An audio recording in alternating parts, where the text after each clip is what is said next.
Olá a todas e a todos. Eu sou a professora Cristiane Bendo, professora do Departamento de Saúde Bucal da Criança e do Adolescente da Faculdade de Odontologia da UFMG e professora do Programa de Pós-Graduação em Odontologia também da UFMG. Nós vamos falar nessa videoaula sobre estudos de acurácia, lembrando que todos os direitos desta aula estão reservados à Faculdade de Odontologia da UFMG. Então, para a gente começar a falar sobre os estudos de acurácia, nós vamos primeiro abordar um caso hipotético aqui de Covid-19, que é a pandemia que nós estamos vivendo e que todos nós estamos super atualizados nessas informações, então vai ficar mais fácil da gente trabalhar e entender um pouco os conceitos de acurácia, ok? Então, vamos primeiro analisar esse caso, tá? Essa tabela. Então, nós temos aqui nessa tabela 2x2, na coluna, a gente tem os resultados da doença presente e da doença ausente. Pensando assim, a gente tem um padrão ouro, um teste padrão ouro, que diagnostica realmente quem tem e quem não tem a doença. Então, aqui a gente sabe que esses 4 indivíduos aqui têm doença e esses 6 não têm doença. E na linha, a gente tem os resultados de um teste diagnóstico, digamos, que está sendo validado, que está sendo testado. Então, nessa primeira linha, a gente tem os resultados do teste que deram positivo e os resultados do teste que deram negativo, tá? Então, é isso que a gente tem que aprender primeiro, analisar essa tabela. Coluna, a gente tem a doença e na linha, a gente tem o resultado do teste. Então, o que nós vamos ter? Nós temos as pessoas que possuem a doença e que testaram positivo. E as que possuem a doença, né, mas que testaram negativo. Ao mesmo tempo, a gente tem as que não possuem a doença e que testaram positivo e as que não possuem a doença e que realmente testaram negativo. Tá joia? Então, analisando essa tabela com mais detalhes, o que a gente vai observar?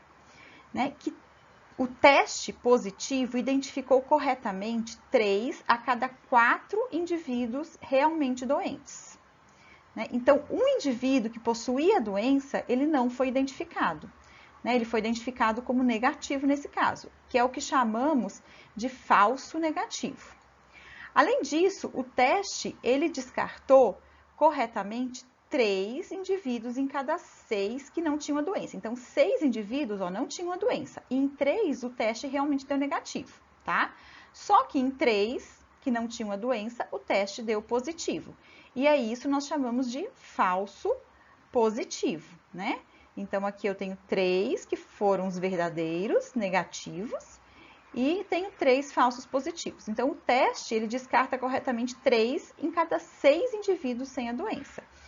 Então, o que a gente vai ver? 3 mais 3, 6, total de 10. Então, em 6 de cada 10 casos, o teste apresenta resultados corretos.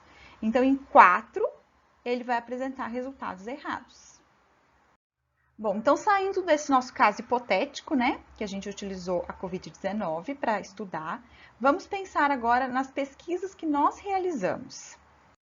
Então, em relação aos resultados da sua pesquisa, né, da minha pesquisa, quais as consequências desses acertos, né, nos testes diagnósticos? Qual a consequência desses erros? Como nós podemos avaliar os possíveis acertos e podemos avaliar os potenciais erros? Como corrigir esses erros? E qual a importância da escolha de um método diagnóstico? Né? Para que a gente consiga entender a transmissão e o desenvolvimento de uma doença e também para que a gente consiga fornecer um cuidado efetivo à saúde das pessoas, é necessário distinguir entre as pessoas de uma população aquelas que têm ou que não têm a doença. Assim, a qualidade dos testes de rastreamento, que é o que a gente vai falar a partir de agora, é uma questão crítica. Então, quão bom é um teste em separar a população de pessoas com e sem uma doença de interesse? É isso que a gente quer saber. Então, para responder essas perguntas, a gente vai trabalhar com a acurácia dos testes diagnósticos. Então, o que é a acurácia dos testes diagnósticos? A acurácia, ela tem como objetivo identificar corretamente as pessoas que realmente estão doentes e descartar corretamente a suspeita da doença naqueles que não estão doentes. Além disso, a acurácia também vai nos ajudar a determinar o quão bom é um teste para distinguir as pessoas com e sem a doença. Então, se usarmos um teste para distinguir entre indivíduos com resultados normais e anormais para uma determinada condição, é importante a gente entender como essas características são distribuídas na população. E aí existem dois tipos de distribuição das características numa população. A primeira, e que a gente vai discutir nesse slide aqui, é a distribuição bimodal, que é chamada de curva bimodal, que é o que nós vemos aqui nesse gráfico aqui, ó. Curva bimodal, a gente tem duas curvas, tá? E aí, essa curva bimodal, ela permite a separação da maioria dos indivíduos em dois grupos. Então, aqui a gente percebe nitidamente dois grupos, né? Um grupo que não teve a doença e um grupo que teve a doença, ok? Então, essa figura que eu trouxe para vocês, esse gráfico, mostra a distribuição dos resultados de um teste de tuberculose em uma população. Então, o que a gente pode notar? Que a gente tem um grupo de indivíduos que está mais próximo aqui do valor de 0 milímetros, que é o valor daquela área endurecida no local da injeção. E um outro valor, uma outra curva, que o grupo ele está mais próximo desse valor de 20 milímetros de induração. Então, o que a gente observa? A gente observa que existem alguns indivíduos aqui nesse meio, né? No entanto, a maioria da população ela pode ser localizada ou numa curva ou na outra. Então, a gente distingue com mais facilidade as duas curvas, né? Essa é uma característica da curva bimodal, esse tipo de imagem aqui, né? Duas curvas. Entretanto, a maioria das características humanas, elas não apresentam aquela distribuição bimodal. Então, essa figura que a gente vê aqui, ela é a distribuição da pressão sistólica em um grupo de homens. Então, nesse caso, a gente pode ver que há apenas um pico, né? E por isso a gente vai chamar essa distribuição de curva unimodal. Então, vemos uma curva só com apenas um pico, tá? Se a gente quiser separar, então, nesse caso, os hipertensos dos não hipertensos, né? Lembrando que isso aqui é uma curva de pressão, o que a gente vai ter que fazer? Nós temos que fixar um ponto de corte aqui. E que não vai ser simples igual lá na curva bimodal, que a gente vê as duas curvas bem separadas, né? Nesse caso, a gente vai ter que fixar um ponto de corte e acima desse ponto, as pessoas vão ser consideradas hipertensas. E abaixo, elas vão ser consideradas normotensas, que é a pessoa que não é hipertensa. Então, o que seria ideal? Escolher um ponto de corte com base em informações biológicas. Então, o que a gente gostaria de saber? Quais as pressões, né? Quais os valores que acima daquele valor de pressão, acima daquele ponto de corte, né? Há um maior risco, por exemplo, das pessoas terem doença como o infarto do miocárdio. Mas se a gente não tiver esse tipo de informação para servir como guia para determinar esse ponto de corte, a gente vai ter que se valer de análises estatísticas para que a gente consiga definir esse ponto de corte. Então, pensando no teste para diagnóstico de uma determinada doença, uma doença que a gente chamou de D, vamos imaginar um certo indivíduo. Esse indivíduo, ele pode ter a doença ou ele pode não ter a doença. Vamos pensar aqui que a gente tem um exame, um teste padrão ouro e que consegue me dizer quem realmente tem e quem realmente não tem a doença. Então, se esse indivíduo tem a doença, né? Temos duas opções, então, para aquele teste diagnóstico que eu estou testando, né? Para aquele teste que eu estou desenvolvendo. O teste pode dar positivo, identificando corretamente o indivíduo doente, ou o teste pode dar negativo, né? Nesse caso, mesmo a pessoa estando doente, o teste pode errar e apresentar o que a gente chama de um resultado falso negativo. E seguindo a mesma lógica, se a pessoa não estiver doente, nós também temos duas opções de resultados para esses testes, né? Então, o teste pode errar e apresentar um resultado positivo, mesmo o indivíduo não estando doente, e aqui a gente tem um falso positivo, e pode apresentar um resultado negativo, então descartando corretamente a suspeita da doença. Então, diante do que nós vimos até agora, a gente pode refletir, né? Um teste diagnóstico, então, ele sempre acerta? E a resposta é não. Um teste diagnóstico nem sempre acerta. Então, quando a gente observa esse primeiro esquema aqui, o que a gente percebe? Né? Um espaço de interseção entre a doença e o teste, que é esse espaço aqui, ok? Ele representa o acerto do teste diagnóstico em relação à doença, que é onde tem a interseção entre as duas curvas aqui. E aí, se a gente observar esses dois quadradinhos, esses dois casos aqui à direita, nós vamos observar que No primeiro caso, a gente observa que a área de interseção entre o teste e a doença é grande, né? E nesse caso, a gente tem um teste muito bom para detectar aquela doença. Já no segundo caso, a gente observa uma área pequena de interseção. Então, nesse caso, a gente tem a representação de um teste muito ruim. Então, vocês podem me perguntar, mas como que a gente faz, então, para avaliar a validade de um teste, né? A validade de um teste, ela vai se referir, né, à habilidade em diferenciar entre quem tem ou quem não tem a doença e possui dois componentes principais, que a gente chama de sensibilidade e especificidade. A sensibilidade, ela é a capacidade do teste de identificar a doença em indivíduos que estão realmente doentes. Ou seja, é a proporção de verdadeiros positivos entre os doentes. Já a especificidade é a capacidade do teste de descartar a existência da doença entre indivíduos não doentes, né? Ou seja, é a proporção de verdadeiros negativos entre os não doentes. E aí, uma coisa que é muito interessante que a gente vai discutir ao longo dessa videoaula é que quanto maior a sensibilidade, menor a especificidade e vice-versa. Já a acurácia, né, como eu já comentei anteriormente, é a proporção de acertos de um teste diagnóstico. Os estudos de acurácia, eles têm como objetivo identificar corretamente pessoas doentes e descartar corretamente a suspeita da doença em pessoas que não estão doentes. Então, relembrando os conceitos, né, da tabela 2x2, lembrando que na linha a gente tem o resultado do teste, positivo ou negativo. E na coluna, a gente tem a doença, presente e ausente, ok? Então, se a pessoa possui a doença e o teste deu positivo, aqui a gente tem um que a gente chama de verdadeiro positivo. Então, a pessoa que realmente é doente testou positivo. Mas, se a pessoa não é doente e testa positivo, que é esse caso aqui, né, a gente tem um falso positivo. Então, a pessoa foi diagnosticada com a doença, mas ela não está doente, tá? Agora, a gente vai analisar a linha do teste negativo. Então, se a pessoa tem a doença e o resultado do teste dá negativo, a gente tem um falso negativo, tá? Então, o teste deu negativo, mas na realidade a pessoa tem a doença. E aí, nós também temos os verdadeiros negativos, que é quando a pessoa não tem a doença e testa negativo. Aqui a gente continua analisando aquela mesma tabela que eu apresentei no slide anterior.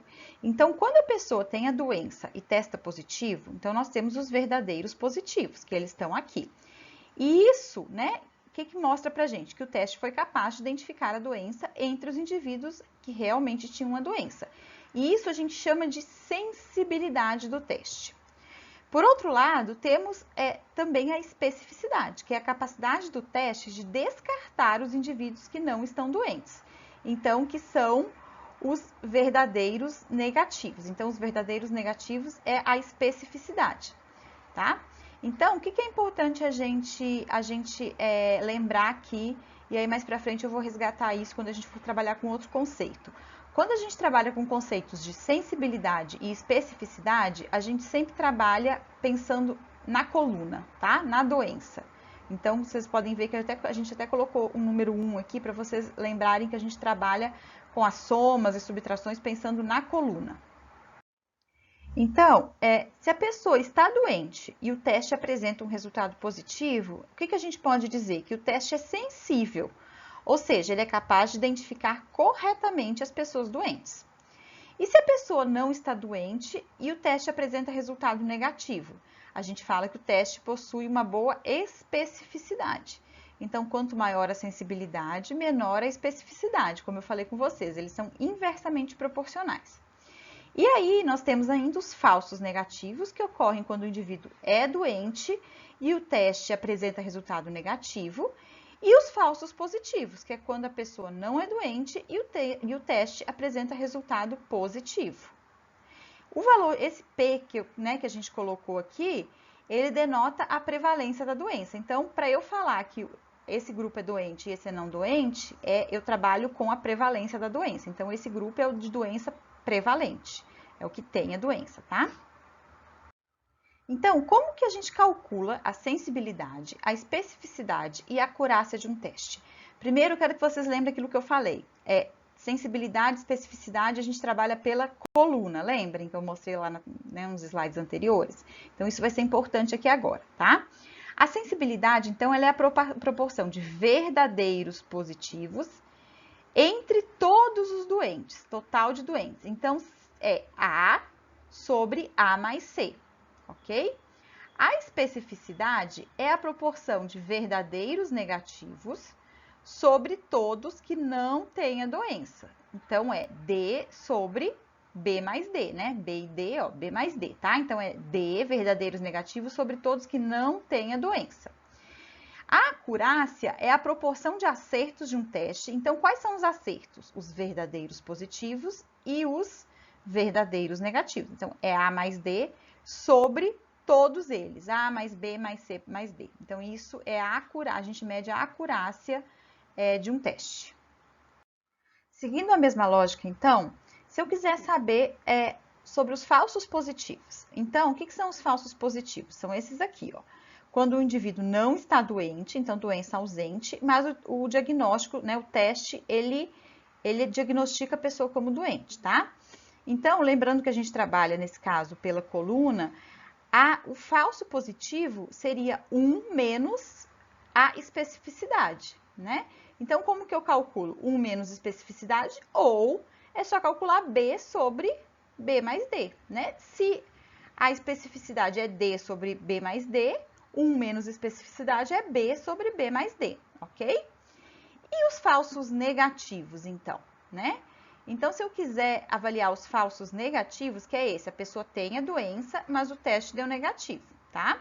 Então, seria 1 menos a sensibilidade, que aqui é a sensibilidade, ou C sobre A mais C, ok?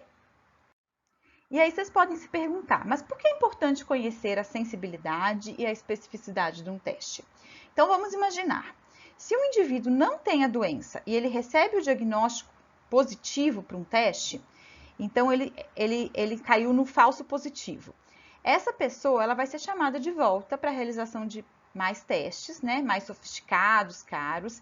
Isso pode gerar uma sobrecarga do sistema de atendimento à saúde, além de causar ansiedade e preocupação nas pessoas, né, que tiveram esse diagnóstico erroneamente positivo. Agora, vamos imaginar o contrário. O indivíduo está doente, mas erroneamente ele é informado de que ele está sadio. Então, esse caso seriam os falsos negativos. Esse indivíduo ele vai perder a chance de fazer o tratamento, né? Então, vamos pensar, para esses casos, a gente sempre deve considerar a gravidade da doença que a gente está avaliando, a efetividade das medidas de intervenção disponíveis e se a intervenção ela é mais efetiva quando ela é realizada precoce, né? Então, quando a gente como a gente sabe que sensibilidade e especificidade são inversamente proporcionais, a gente vai ter que escolher, dependendo da doença, qual a gente vai valorizar mais, qual para a gente definir os pontos de corte, né? Então, o que vai ser mais importante? Né? O que é mais prejudicial para aquela doença, para aqueles pacientes? Os falsos negativos ou os falsos positivos? Então, como a gente conversou, né, o ideal é que o teste não apresentasse erro no diagnóstico. E a gente viu que isso não acontece na vida real. Então, o que é importante, né, quando a gente pensa nos testes que trazem para a gente resultados, por exemplo, em escalas, né, em números, escalas contínuas ou discretas? Como, por exemplo, se a gente pensar na glicemia em relação à diabetes, né? Então, a glicemia ela pode variar em diversos valores. E por isso é necessário que a gente estabeleça um ponto de corte, não é? Então, vamos pensar nesse exemplo em que a gente vai observar a distribuição dos valores sanguíneos de glicose em uma população normal e uma população diabética, em que não há um resultado positivo ou negativo, tá? Eu vou ter que me basear nos gráficos. Então, hipoteticamente, o que seria ideal para ter a separação dos indivíduos diabéticos e não diabéticos? Seria essa curva aqui. Primeira, então, se eu tivesse uma curva bimodal com uma separação nítida entre os diabéticos e os não diabéticos, seria perfeito. Mas isso não acontece na vida real, né? Então, esse segundo gráfico mostra a situação real. Então, o que a gente pode observar, né? Que embora a glicemia ela tenda a ser mais alta, né? Na curva vermelha que a gente vê aqui, em indivíduos diabéticos, então o azul são os indivíduos não diabéticos e os vermelhos os diabéticos. Então, a gente vê que os valores de glicemia tendem realmente a ser mais altos em indivíduos diabéticos do que nos não diabéticos, né? Mas não existe claramente uma separação dos dois grupos. Então, a gente vê que há uma sobreposição. Existem não diabéticos com valores de glicemia um pouco mais altos do que alguns diabéticos, inclusive. Então, dessa forma, a gente precisa estabelecer um ponto de corte que vai ficar em algum lugar dessa interseção. Então, vamos pensar, se o ponto de corte for relativamente mais baixo, que é onde está essa linha aqui, a maioria dos diabéticos seria classificada corretamente, né? Porque a gente vê que começa a curva da diabetes aqui. Então, a gente colocaria todos os diabéticos, a gente classificaria eles como realmente diabéticos, né? Então, seriam classificados corretamente de forma positiva. Por outro lado, uma grande parte dos não diabéticos, que é todo mundo que está aqui nessa parte colorida, seria identificada erroneamente como positivo. Dessa forma, o que a gente teria? A gente teria uma alta sensibilidade do teste, né? Mas a gente teria uma baixa especificidade, tá? Então, como eu falei, a gente aumenta a sensibilidade, mas a gente diminui a especificidade. Então, a gente vai ter muitos falsos positivos. E aí, se eu resolvo trazer esse ponto de corte, então, mais para cima, né? Para um valor mais alto de glicemia, o que vai acontecer? Muitos diabéticos, nesse caso, seriam classificados como negativos, ó, porque esse grupo todo aqui dessa parte colorida, roxa, que é diabética, estaria abaixo do ponto de corte e seria classificado, então, como não tendo diabetes. Seriam os falsos negativos, né? Por outro lado, a maioria dos não diabéticos, que seriam esses aqui, estariam, né, corretamente identificados como negativos. Então, dessa forma, o teste terá uma baixa sensibilidade e uma alta especificidade. Então, o que a gente vê? Que a escolha de um ponto de corte alto ou baixo para o rastreamento, né, de uma determinada doença depende da importância que a gente dá aos falsos negativos e aos falsos positivos para essa doença em questão. Então, o que é mais prejudicial nessa doença, né, em relação a essa doença específica? São os falsos negativos ou são os falsos positivos? Então, vamos pensar aqui, ó, se todas as pessoas com glicemia acima de 70 fossem classificadas inicialmente como diabéticas, o que a gente teria? A gente teria 98% de sensibilidade, né? Então, a gente praticamente captaria todos os realmente diabéticos, mas a gente teria 8,8% de especificidade, né? Então, a especificidade seria muito baixa. Agora, se a gente pegasse um ponto de corte, por exemplo, no 170, o que vai acontecer? Se todas as pessoas com glicemia abaixo de 170 forem classificadas inicialmente como não diabéticas, o que a gente vai acontecer? O que vai acontecer? A gente tem 100% de especificidade, tá? Então, a gente consegue descartar a doença em todo mundo que realmente não tem a doença. Entretanto, a gente tem 42,9% de sensibilidade.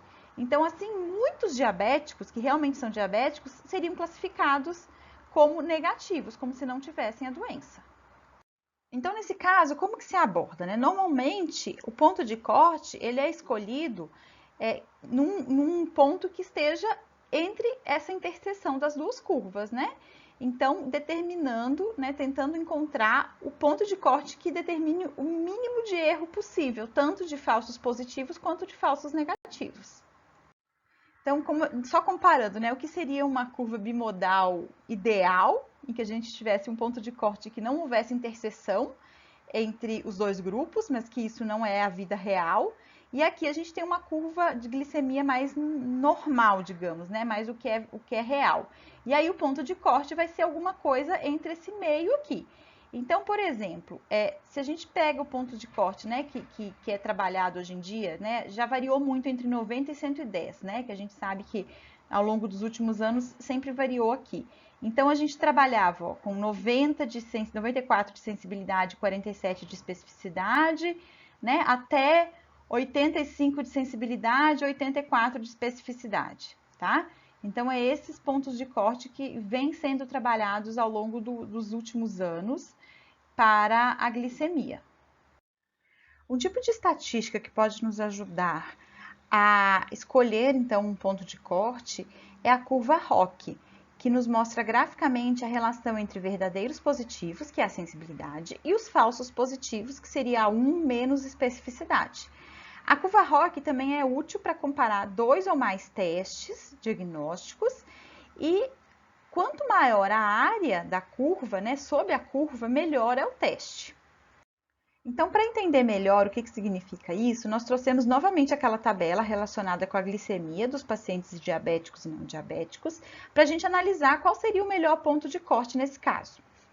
Então, o ponto de corte ideal seria aquele localizado na parte superior esquerda do gráfico. Então, que seria mais ou menos por aqui. Por quê? Né? Aqui a gente tem o valor de sensibilidade, então eu quero que ele chegue o mais alto possível. E aqui não é o valor de especificidade, é de 1 menos especificidade, então ele tem que ser o mais baixo possível. Então, quando eu falo que eu quero o ponto de corte é na parte superior esquerda, é porque aqui tem a maior sensibilidade e a menor 1 menos especificidade, que seria mais ou menos, então, por aqui.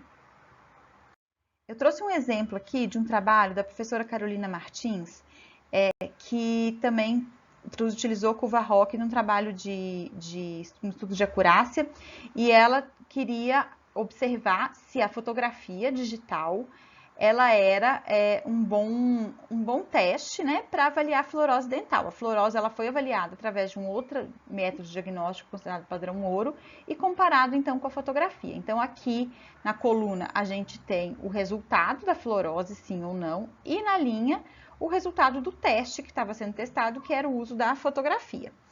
Então, o que a gente vai ter aqui? Né? A sensibilidade seria verdadeiros positivos, né? Então, 17 sobre 24, 0,7 ou 70% de sensibilidade. A especificidade, 24, que seriam os verdadeiros negativos, sobre 25, que são todos os negativos, 0,96 ou 96%. E os falsos positivos seria 1 menos especificidade, né? Que a gente vai usar para colocar lá na curva ROC. Então, 1 menos, né? Nesse caso, 1 menos 0,96, que é a especificidade, 0,04. E aí, esse resultado vai lá para a curva ROC. Então, a sensibilidade era 0,7, né? Então, a gente vê aqui, ó, né? Próximo de 0,7. E a 1 menos especificidade, 0,04. Então, é mais ou menos aqui assim, ó, tá? Então, essa área sob a curva é que nos mostra, então, essa relação entre sensibilidade e especificidade. E aqui, se eu estivesse comparando, por exemplo, esse diagnóstico com outro tipo de diagnóstico, ou 2 exames, 2 testes, como que eu saberia, então, qual dos testes é melhor, né? Relacionando sensibilidade e especificidade. Quanto maior a área sob a curva, então aqui, ó, por exemplo, nesse exame A, eu tenho uma maior sensibilidade com uma menor, 1 menos especificidade, né? Então, eu tenho uma área maior sobre essa curva do que sobre o exame B. Eu tenho uma área menor. Então, nesse caso, o exame A é o melhor teste, porque é o que tem a maior área sob a curva. Então, até agora, a gente viu o quanto um teste ele é bom para identificar as pessoas com ou sem a doença. Então, se rastrearmos uma população com um determinado teste, qual a proporção de pessoas com a doença será corretamente identificada, né? Isso a gente discutiu até agora. Na próxima videoaula, o que nós vamos trabalhar?